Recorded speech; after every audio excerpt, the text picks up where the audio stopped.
week we're in Northumberland at Allendale Primary School, and Alison Hawkins, the head teacher, has asked me to make over their nurture room, which is going to be used by all of the children here at the school. I'm here today to find out a little bit more about Alison and her school and find out how they put wellbeing at the core of everything they do.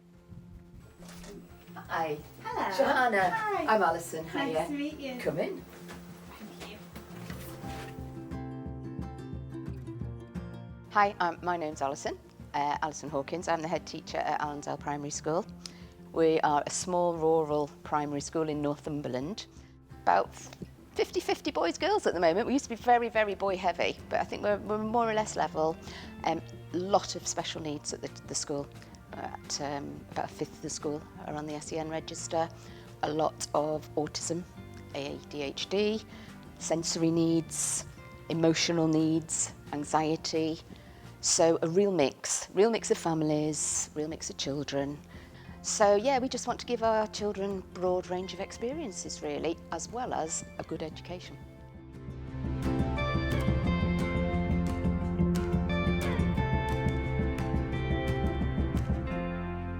So Alison, you are an Opal school, aren't you? Yes. Which means that you focus on outdoor learning and Play. Yeah. Yes. So tell me a little bit more about that. We became an Opal school just before the pandemic, 2019. So Opal is a much freer approach.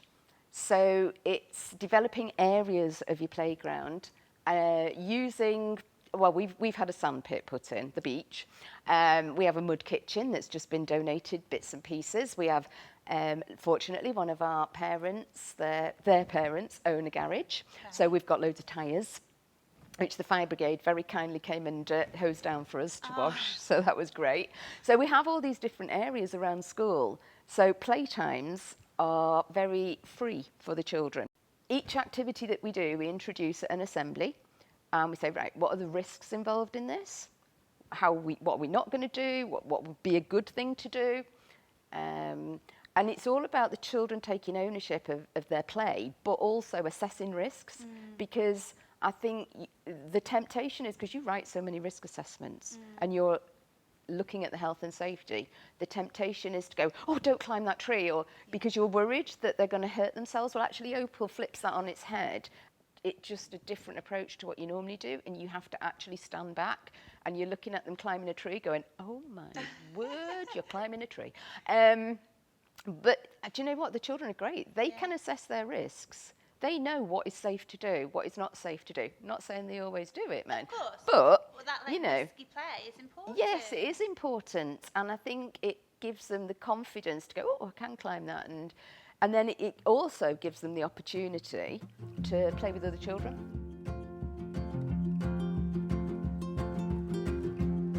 Play is essential for children's development and should be a priority in school.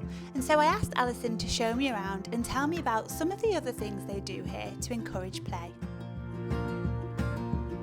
So tell me about your scooters here, because that's really quite special. Oh yes, well, we like our children to scoot or cycle to school or walk.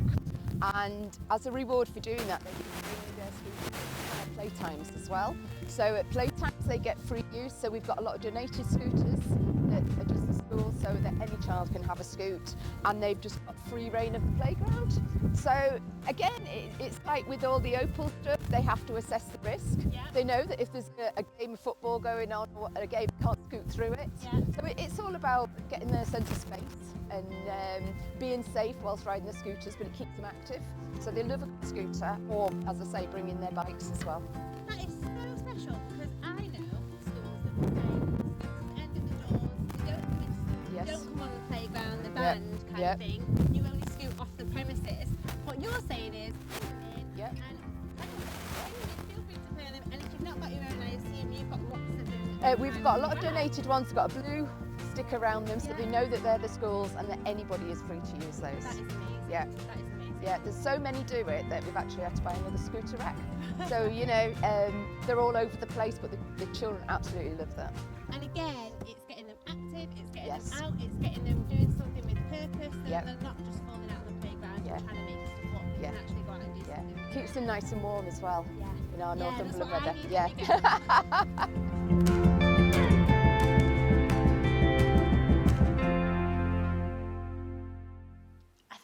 things that is so important is just allowing the children to be and Yes. learning how to play. Yes. And actually, if you think about your children, a lot of them will go home and be on social media or technology or Yes. gaming, won't they? Yeah.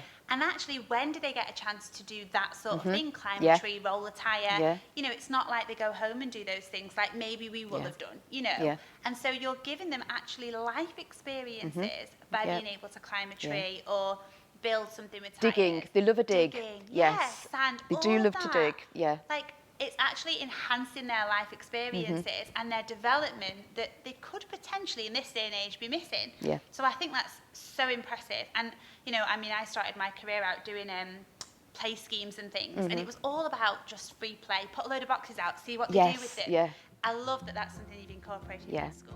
Introducing different opportunities to play doesn't have to involve a lot of money.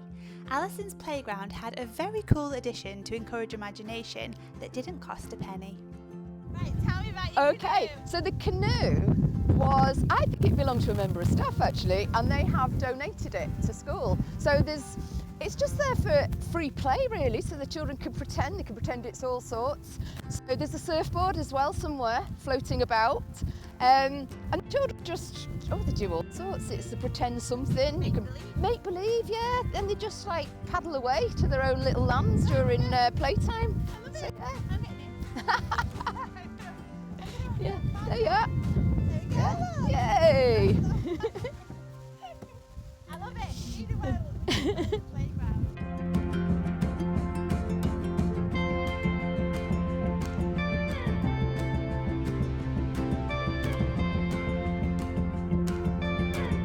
This looks like a park rather than a school. So Yep. tell me why you've gone for this and not conventional school equipment. Well, this garden, would you believe, is over 20 years old now. Is it? It certainly is. So our reception children used to have this little play area, and the parents at the time fundraised, and we got national lottery money, and the early years staff designed this playground. Wow. And when we became a primary school and had to move to this site, we didn't want to leave it. Yeah. So it was very carefully transplanted over to here, and new safety surfacing. And Karen, who is our HLTA in early years, is just meticulous in keeping this maintained. Yeah, wow. She paints it every year. Oh, really? It does She look does, really well yeah, painted and yeah. maintained. For how old it is, You wouldn't know. you wouldn't know. And then Bear here, he's the second Bear, I have to say. But First Bear Bear. is traditional that the children have to say goodbye to Bear when they leave the garden. Oh, So yeah, so this was really for the early years children. right. But I have to say, even there's little coming in You here. know when you were talking about risky play? Yes. You can see elements of risky play, like Yeah. that for a year 6 or a year 5. Yeah. It's amazing, like Yeah. being able to climb up there. Yeah. You've got some height, you've got Yes. some balance. Fireman's beam. pole down the other side of Yeah, that, like, yes. So that's obviously embedded and entrenched within Yes. even the design Yeah. that was done 20 years ago. Yeah. It's absolutely brilliant to see, and obviously well looked after and well Very well looked after, maintained, yes. And the children absolutely adore this area.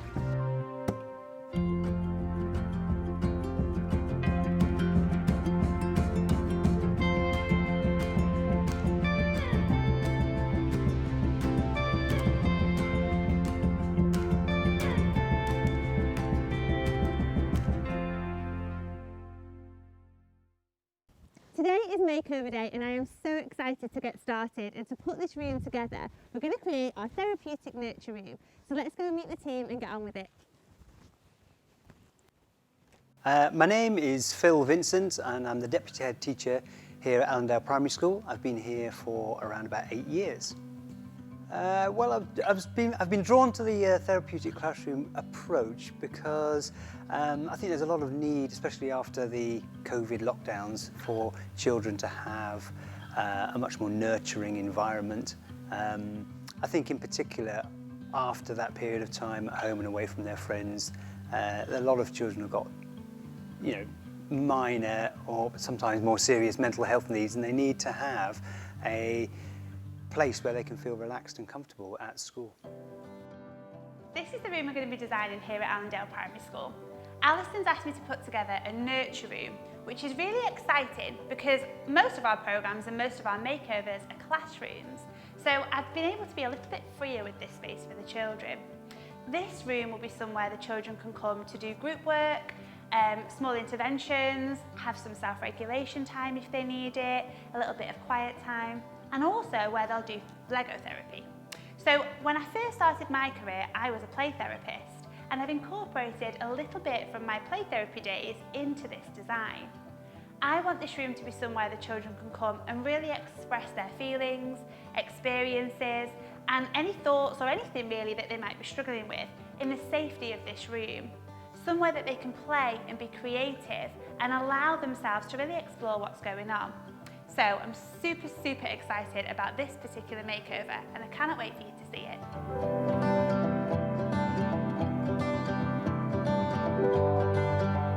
Well, doing the nurture room first means that it's going to reach a lot more children rather than just focusing on one classroom. So our spare classroom, our barn owl classroom, we want it as a nurture space, but we also want it as a withdrawal space, we want it as a group space, we want it as a cohort space, so it's very much multi-purpose. And we've also ideas for quiet playtime groups, so that we can take cohorts of children, perhaps not the ones with the greatest need in a way, but those that almost are overlooked, because those with the greatest need get the support. So it's that little middle group that could just do with that little bit of extra attention. So we want to do like little play sessions and social groups for them as well. Before our makeover, the school sent me a floor plan of their space and a brief of what they would like from the room. I then designed, sourced and ordered all of the furniture and soft furnishings in line with my therapeutic classroom approach. I then travelled to the school with my team and my children to put it all together with them.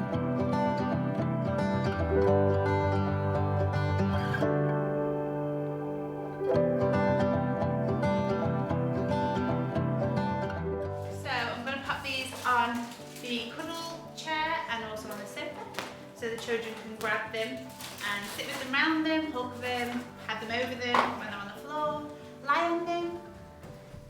You always need a blanket in a therapeutic room. This snuggle chair is my favourite part of this room. I've wanted to use a snuggle chair in a design for absolutely ages, but I haven't been able to until now. And because this is a nurture room, it fits really well. Now this actually swivels and moves, which is brilliant for children because it means that they can use that movement to help them calm down and help them to regulate. That sort of sensory movement is really good for them. But this also has two purposes that are really important to this particular space. The first one is that children can come in here and they can sit down and they can use this cuddle chair to be cosy and calm. Maybe if they come in and they've had a tricky dinner time or a tricky break time, or maybe if the lesson's getting a little bit overwhelming, they can come here, they can snuggle with a blanket, they can move around if they need to, they can hold teddies, and it feels like a cocoon safe space. And that's really important for children when they don't feel emotionally secure, because having something that feels sort of enclosed, it's almost like having a hug without actually having a hug. So this chair is perfect for that. But it's also got another purpose.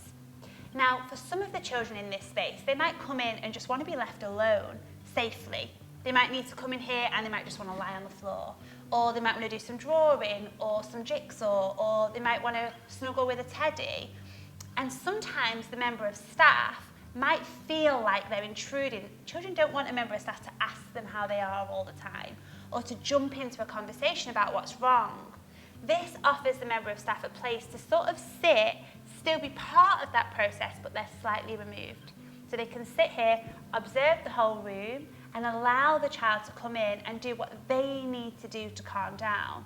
And give them that sort of ownership of the space and allow them that time in a safe way to be by themselves without feeling like somebody's watching them or over them or right near them. So this has got two purposes, one for the child and one for the staff.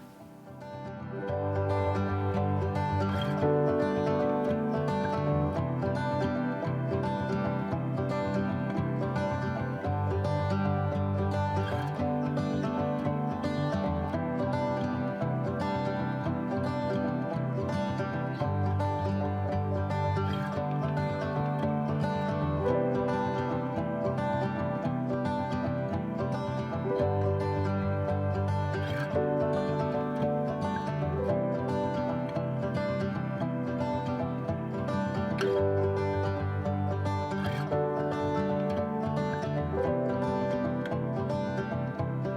looks so good, don't they? They're going to be great for the kids. Okay.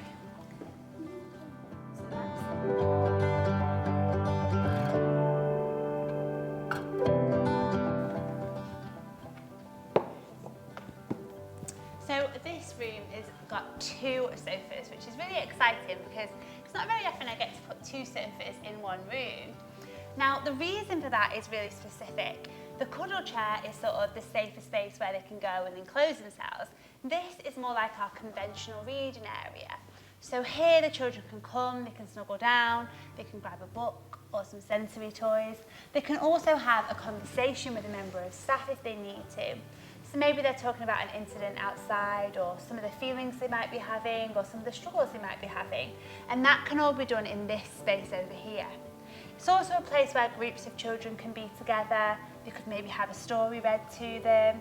So this has multi-uses and it's a little bit more of a, I suppose, a together space rather than the cuddle chair, which is its enclosed space for one person.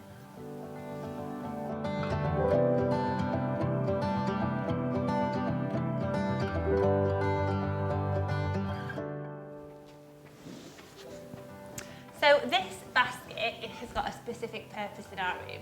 This is our shoe basket. So the idea is that children can come in and if they want to, they can take their shoes off, dump them in this basket and then use the room feeling a little bit more free without their shoes on.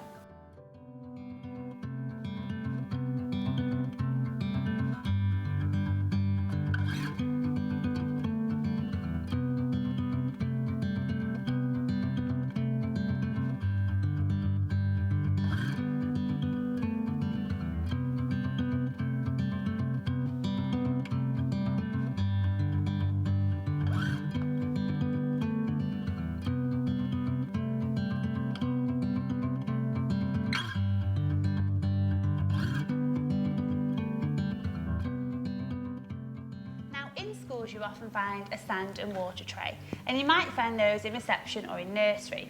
These are wooden versions of a sand and water tray, and I think they're a fantastic addition to our nurture room and could be a great addition to any breakout space or shared space within school, and if you're brave, any classroom. Now, these can be used for lots of different things. I trained as a play therapist, and so I know the benefits of sand and water for children. Water is very tactile, it's very calming, it can be used for pouring, it can be used for all sorts of things to help children to feel calmer and better. And sand has some really therapeutic purposes. Sand can be put between your fingers, it can be sifted, it can be played in with various objects. And that again can help children organise thoughts and feelings and just be still and present. And it's a great way for them to self-soothe. Now, if you're not brave and you don't want to have sand and water in your classroom or your school, that's absolutely fine. These can also be used for other things. So this one at the minute is filled with Lego. Children can come over and they can build Lego and do different things over here with that. And this one has got sensory toys in it. So we've got some sensory balls, we've got all sorts of different things. These could also be filled with tactile slime. You can buy, slime or putty. It could be water submerged with submersive lights in it. That could be another great thing. There are lots of different things that these can be used for the children to just come over, explore, and find ways to calm and soothe themselves through the school day.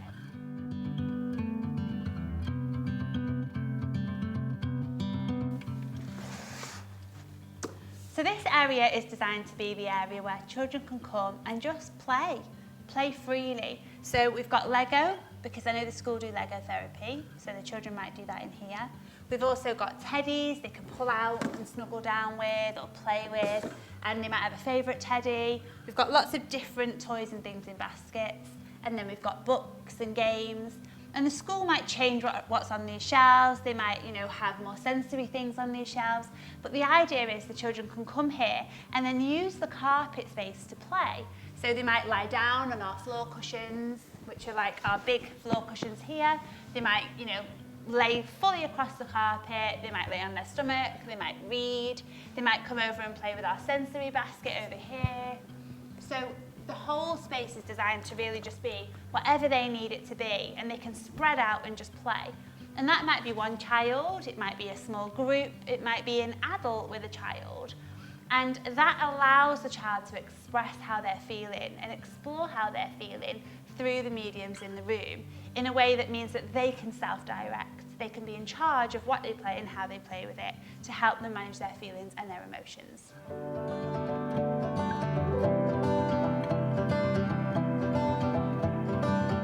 That's a wrap on our Allendale Therapeutic Classroom, actually Nurture Room, and now all that's left is for the children to see this space tomorrow.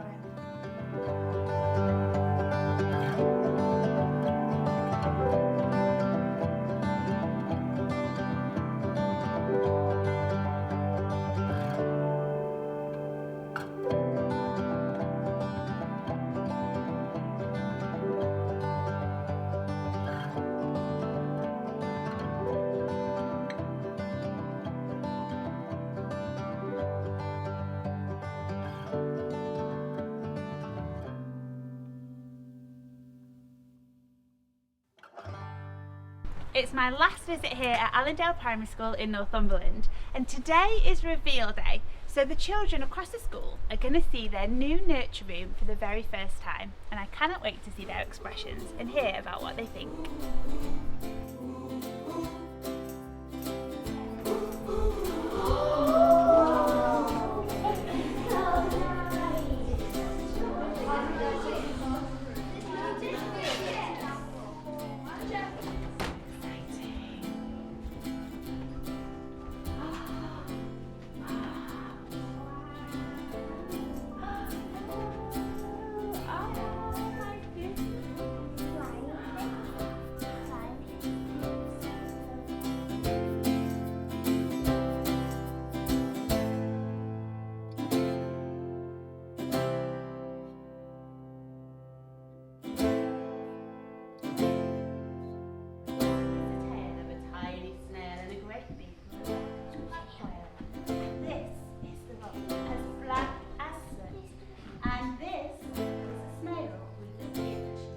So I have my red fairy box, and they put different comments in about anything. They're feeling happy, they're feeling sad, and all this. But a couple of the children said, can we turn Barn Owl, which is this classroom, into a peace out place? I love that. So this is beautiful because we're actually listening to our children and saying, look, we're going to incorporate what you need into the design of our classrooms now, and starting with this space. And that, I think, is where we need to go if we're going to start embedding mental health and wellbeing into our classrooms. Yeah. We've got to start listening to our kids. Yeah.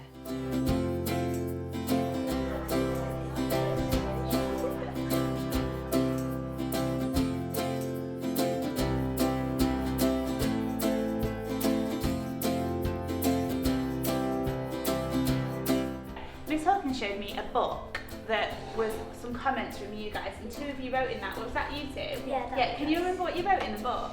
We wrote that we went Yeah. Peace out space. Yeah, a peace out space. Absolutely. You wanted a peace out space in school. Do you think this is that? Yeah. Yeah. I think it's way better than the classroom before. Yeah, I think you might be right. Much better than the classroom before. Would you like to spend more time in this room as you go Yes. to school? Yeah. We spend all day here. I wish. That would be so good, wouldn't it?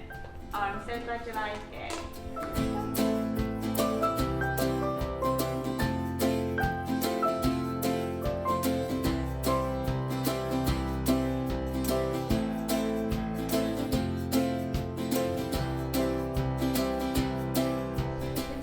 What do you think, boys? It's a lot better. A lot better. It's so much comfortable than the other ones. Yeah. These chairs? Yeah. Yeah, absolutely. We should have these in our classroom. Yeah, we should.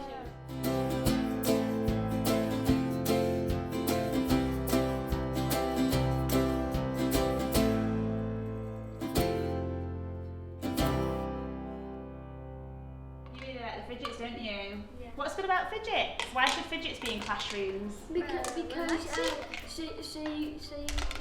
have to be stressed. Oh, so the fidgets calm you down? Yeah. Yeah. I can see you're feeling quite calm. This one's one of my favourites. It's like, I don't know, like jelly, isn't it? When you squeeze it. I think it's... Are they sticky, those ones? Can I squeeze? No, they're not, are they? But they're like Humongous. Cloudy. Do you think this room's better than it was before? Yeah. And do you want to spend more time in here now? Yeah. That's good. That's really good. Well, thank you for coming to visit the new room.